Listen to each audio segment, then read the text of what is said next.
Setiap masa panen, raja Brawijaya membagikan hasil panennya berupa padi kepada rakyatnya.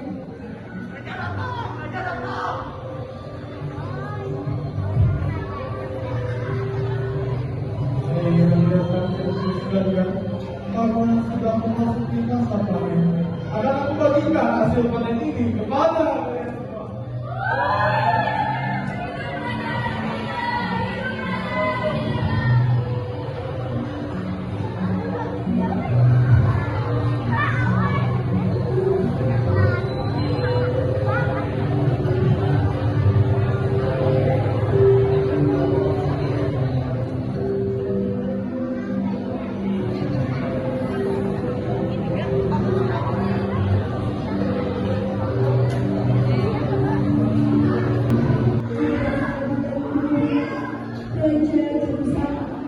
Karena usianya sudah tua, seluruh anggota kerajaan di Nusantara menghampiri Raja Brawijaya yang terpilih lepas di dalam istana kerajaan.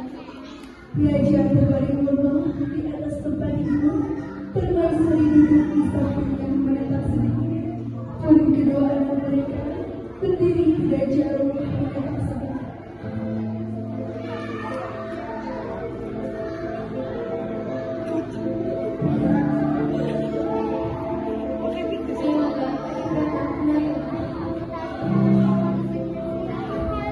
Di sini semua, jangan banyak bicara, beristirahat.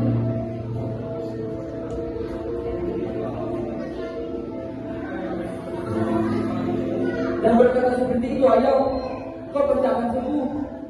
Kami masih mau ya, dan negeri ini masih membutuhkan pemimpin seperti engkau.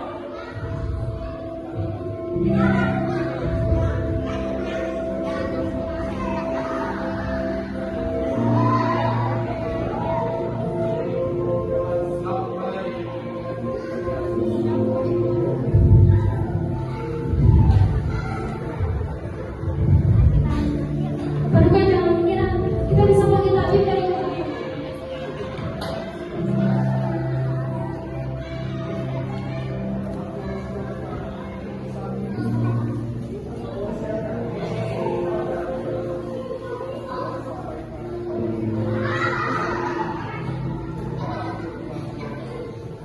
Baik, Mas Yen. Akan aku sampaikan, Mas Yen. Sekarang, beristirahat. Tidurlah suamiku. Kami akan menjaga semuanya seperti yang kau inginkan. Hari demi hari, kondisi Raja Brawijaya semakin menurun. Rakyat yang mendengar berita itu pun turut bersedih dan berdoa untuk kelangsungan hidup sang raja.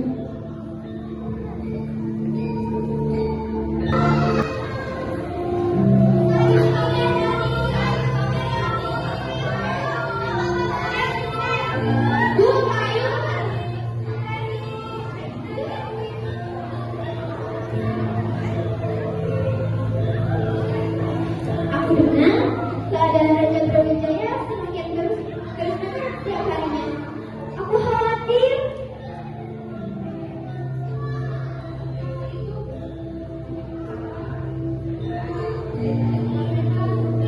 Dan kau please semoga ya, tapi rupanya siapa yang akan menggantikan posisinya sebagai raja? Rata, Erlangga, atau bahkan prajuritnya sendiri? Menurutku, Rata lah yang akan menggantikan seorang raja. Karena dialah yang sifat-sifat mirip dengan raja. Selain itu, dialah yang bela negara untuk keturunan. Ketika mereka berbincang, mereka tersadar bahwa ada seorang perempuan yang tak sengaja mendengar percakapan itu, dan dia adalah Selir Bingkis. Apa katanya? Anak itu yang sudah jadi raja. Yang benar aja, rugi dong. Aku tidak akan membiarkan. Memang kau yang pantas untuk memimpin negeri ini. Dan ibu, istrinya ada mati. Hari yang tak pernah terduga itu akhirnya datang. Berita tentang kematian raja menyebar ke seluruh penjuru negara. bagian percucuan air, suasana kerajaan berbunga.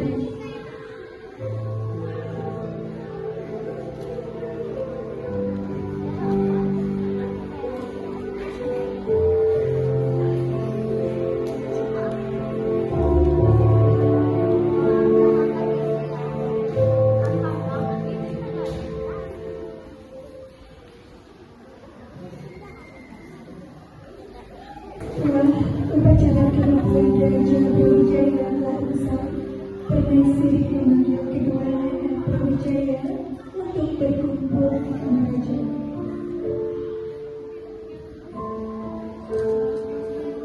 Kau pergi sekarang. Aku akan mengatakan wasiatku kepada anakku. Semoga ia bisa melanjutkan kepemimpinan dengan bijak.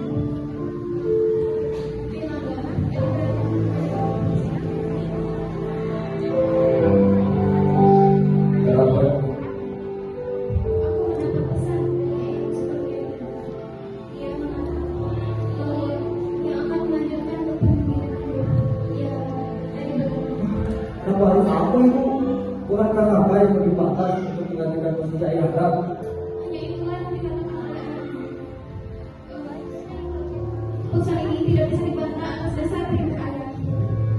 Kak, apakah kita setuju untuk bisa ayahanda? Saya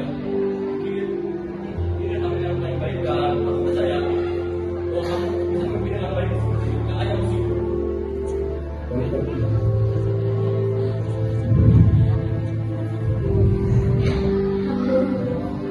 Kalau jabatan negeri ini sesuai dengan persyaratan, namun negeri jangan sampai jadi banyak kesalahan. Ya Bu, akan mengusahakan buat negeri ini. Dan aku juga tidak akan meninggalkan ayah. Sebaiknya dengan kepemimpinanku di sini akan makmur.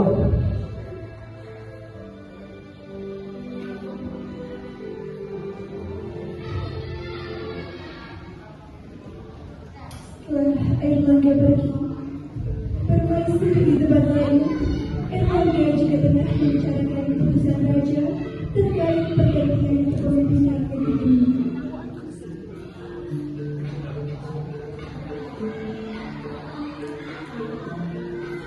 Ini perintahkan kita bisa gantian kepemimpinan yang baru. Tentang Allah ya. Siapa? Siapa yang menjadi raja? Apakah kau wahai Tuhan? Bukan aku yang memimpin, tapi ayah punya adik kata untuk menjadi pemimpin selanjutnya. Berapa? Anak si permaisuri itu. Apakah yang memberitahu anak tahu keturunan itu juga dia? Bukan, tetapi Umaysurilah yang berkasihan. Engkau yakin bahwa keputusan yang dikatakan oleh permaisuri itu adalah keputusan ayah? Bagaimana jika ia berbohong menjadikan anak itu sebagai raja? Atau ayahmu yang menganggap kau tidak bisa memimpin negeri? Apa mungkin seperti itu, Pak Ayah? Tentu saja, karena si permaisuri itu tidak menyukai anak sudi yang menjadikan sebagai raja. Maka dari itu, engkau harus menunjukkan bahwa kau pantas menjadi pemimpin itu. Ayo, buktikan kepada mereka, tunjukkan bahwa kamu lebih hebat dan adil. Jangan meremehkan hewan Tuhan. Baik, akan berkekuatan tangan kita. Bagus, lanjut. Ibu akan berdoa dengan rukun untukmu.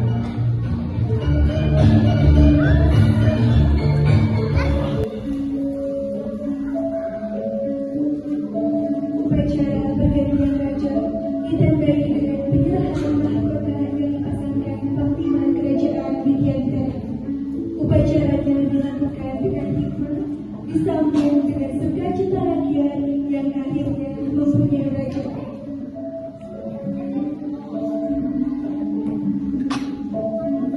Wahai rakyat, mulai hari ini dan seterusnya, akulah yang memimpin negeri ini.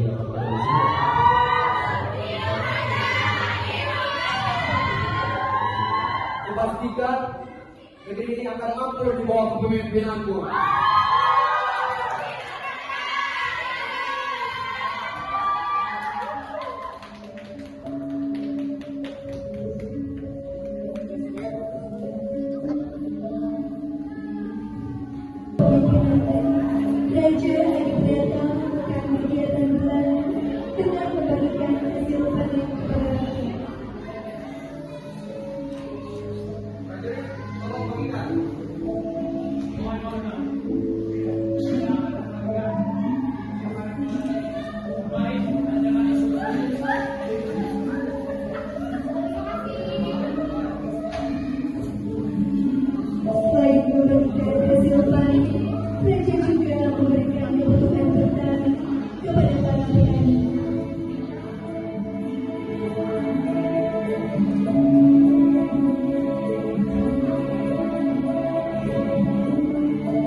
bekerjasama dengan apa yang dilakukan masyarakat Adibrata dan permaisuri dari Sekongkol untuk membunuh Raja Brawijaya, sehingga dia dapat menjadi penerus tahta Galuh.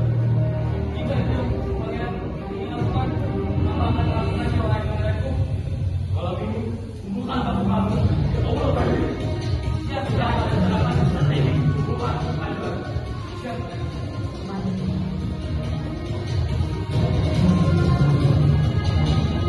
Malam tiba, Adibrata sedang tidur di kelas. Prajurit menyelinap masuk ke kamarnya dan mulai beraksi untuk memberikan racun yang telah diracik oleh seorang tabib. Yang mana racun tersebut akan mengakibatkan kematian secara perlahan.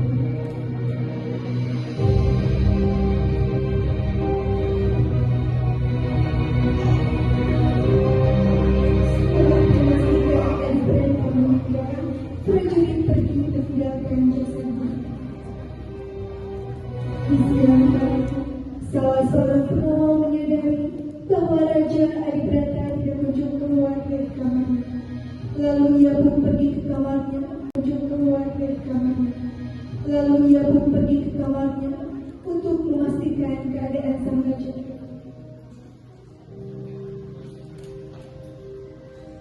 Raja sadarkan diri, Raja sadarkan diri.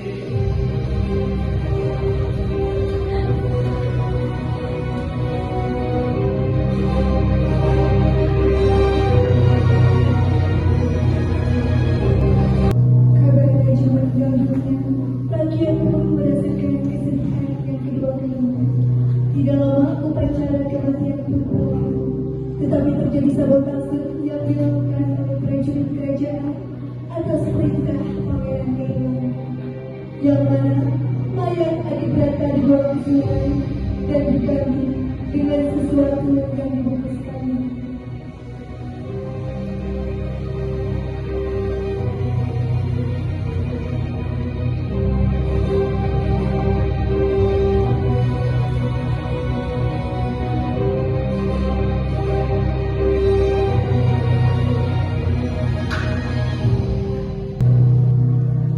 Di taman belakang istana, permaisuri bersih kembali berada, memberi percakapan antara Emilia dan paman raja yang berbicara dalam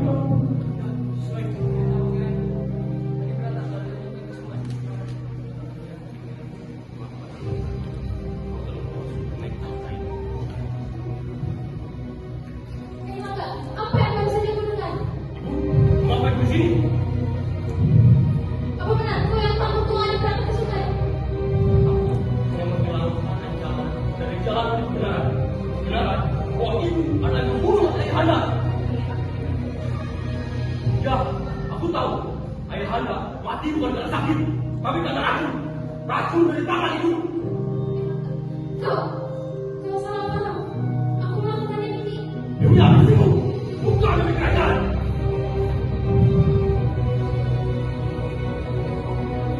Prajurit, bawa dia ke dalam makanan. Biarkan dia memenuhi segala perbuatannya. Tapi aku ibumu. Sudah, kau bukan ibuku. Kau hanya mencari Adibrata. Tinggalkan aku yang menggantikan ayah. Akulah pemimpinnya sesungguhnya.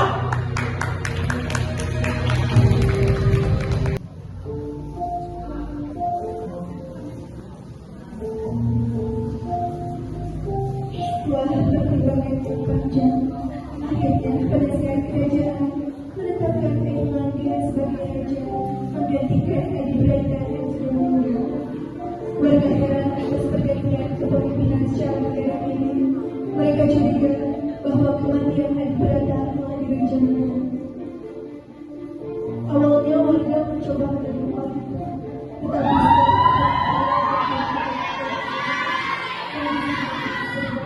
Berjalan, rakyat!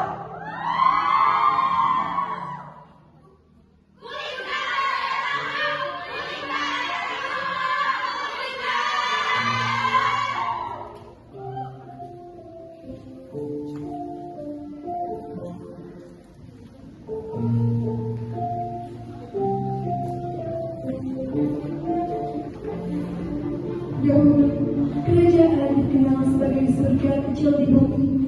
Rakyat hidup makmur di bawahnya menjaga Wijaya, sang pemimpin bijak.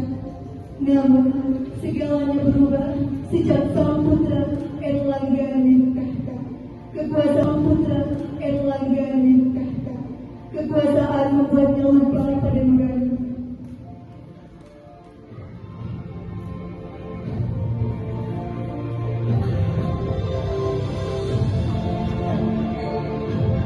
Hari ini, aku ingin kalian dikatakan seberapa dari serbalik. Tidak, sudah. Anggap saja sebagai hadiah untuk raja yang aku. Ampun, Pak Ustaz. Kami kami saja Kapan?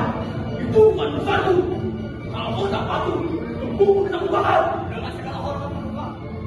Saya berkata berapa Raja Prabu yang semalam menghargai kau. Ayahku sudah mati, dan kini aku yang penguasanya. setidaknya kita kan sebagian kecil untuk kami bertahan hidup. Kalian terlalu banyak bicara.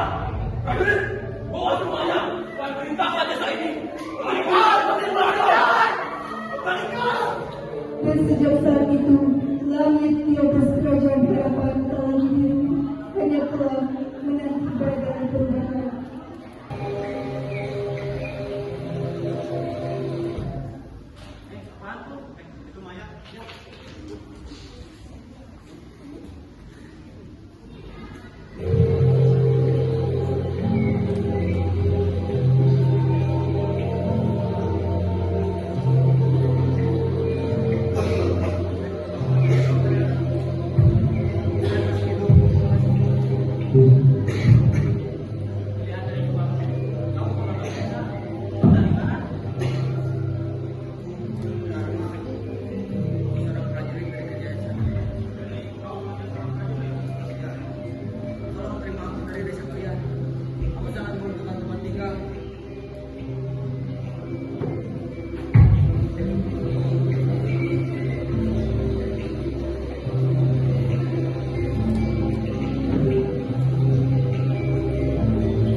Kita tak punya banyak waktu. Dalam 3 malam saat para penjaga tanah kaya di sana, kita menyerang. Bagaimana caranya? Kita bukan prajurit. Justru itu kita pakai otak, bukan pakai otot. Di sini pasar. Dunar dan Bima, kalian mulai dari pasar. Buat kekacauan besar di sana. Titik api bisa goncang tembok besar.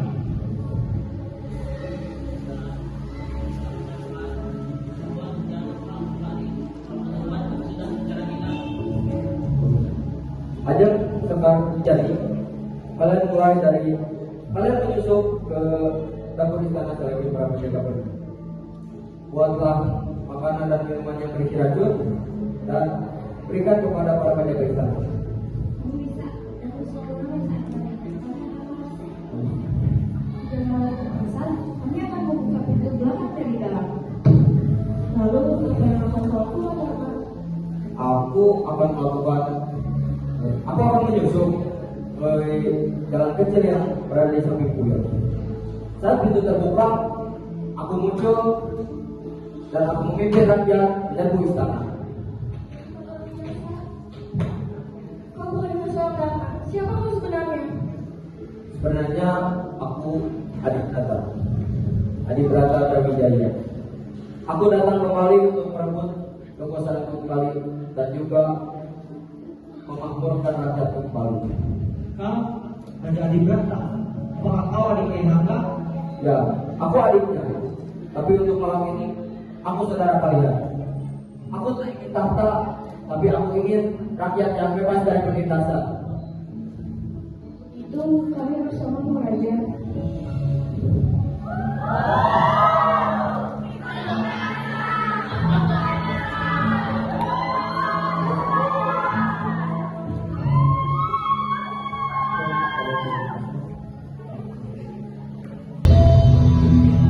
Warga melempar obat di pasar, untuk mengelabui prajurit agar turun ke lapangan sehingga keamanan di sana melonggar.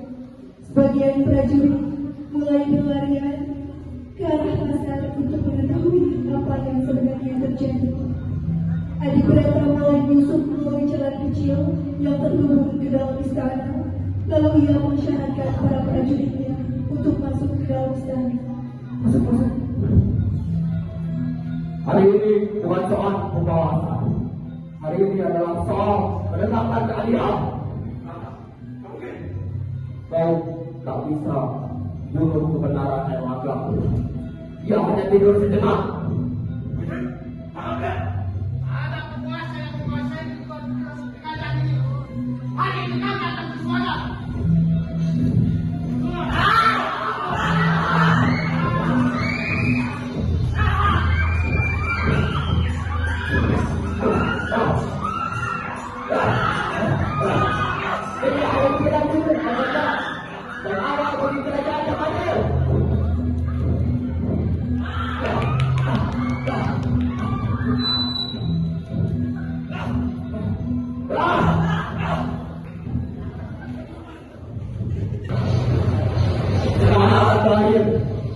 Negeri katanya pulang itu tenang. Lebih baik kamu yang tahu.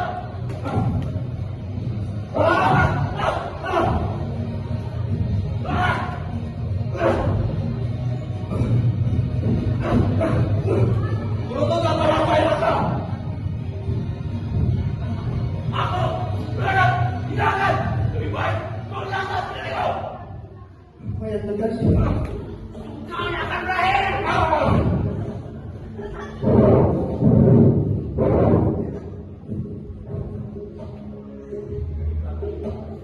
Kau belum lahir.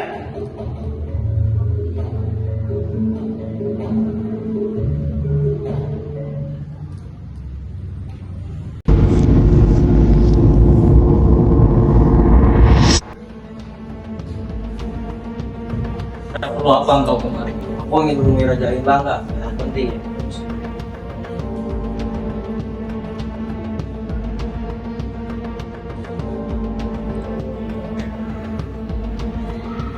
Maaf mengganggu waktu malammu. Aku ingin menyampaikan rahasia besar mengenai Adibrata. Siapa kau? Enggak kau berani bicara seperti itu.